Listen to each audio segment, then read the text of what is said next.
A world without a crime is so difficult to imagine.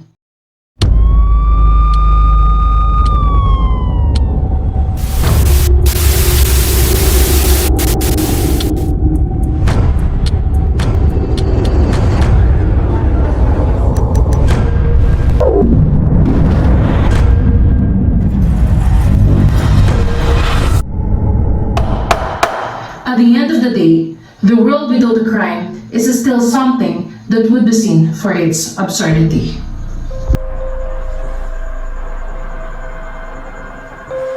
Good morning, ladies and gentlemen. Calling the case of the people of the Philippines versus Sir Lenore Desiderio. The prosecution may begin its questioning. Thank you, Your Honor. Is it right, Miss Desiderio, that you have stolen this Nuga? Yes. Well, do you know that what you have done is against the law? Yes, ma'am. I am aware of my actions. Then, Miss Desiderio, how do you perceive the law?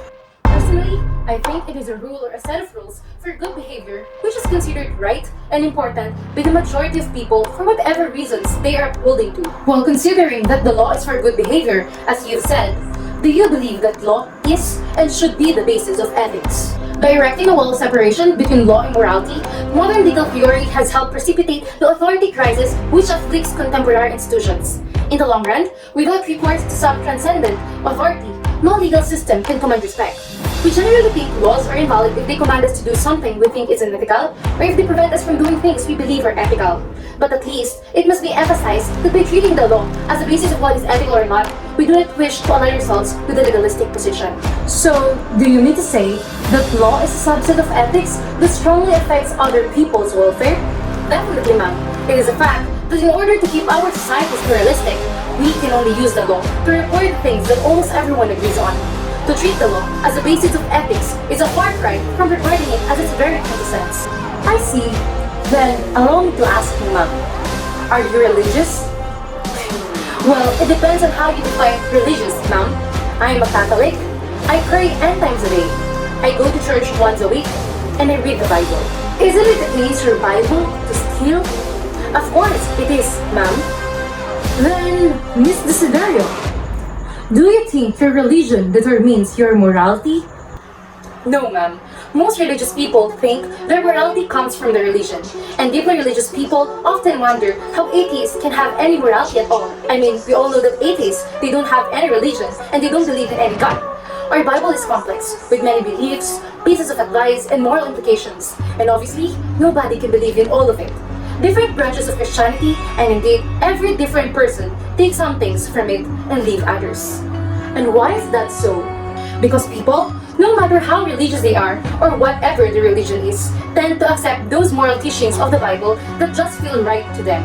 It depends on the internal moral compass that they already have. In other words, when thinking about God's beliefs, we are just subconsciously accessing our own beliefs. Having said that way, allow me to ask again. As a Filipino, it is tolerated in your culture to steal. What made you laugh, Miss Desiderio? I'm sorry, ma'am. Of course, it is against our country's law to steal, but it's just ironic that our actual government officials who are supposed to serve under the law and who are supposed to respect the law are allowed to do so. Then, does it mean that culture is and should be the basis of ethics? Well, I'd like to believe it is, but no, ma'am, it doesn't. Culture does not directly affect, it does not directly influence, but rather reveals ethics instead. For culture is a personality of the shared understanding, and that is what we call society. And this understanding is founded upon citizens' shared beliefs about what is right and what is wrong, which are the ethics of society. Prosecution, please conclude your questioning. Yes, Your Honor. So, Ms. Desiderio, among these three bases, do you really think that our morals should come from law and law alone? Well, on my own point of view, laws, religion, and culture all interconnect to influence and reveal what is right or wrong, but not to purely be the basis of our morality.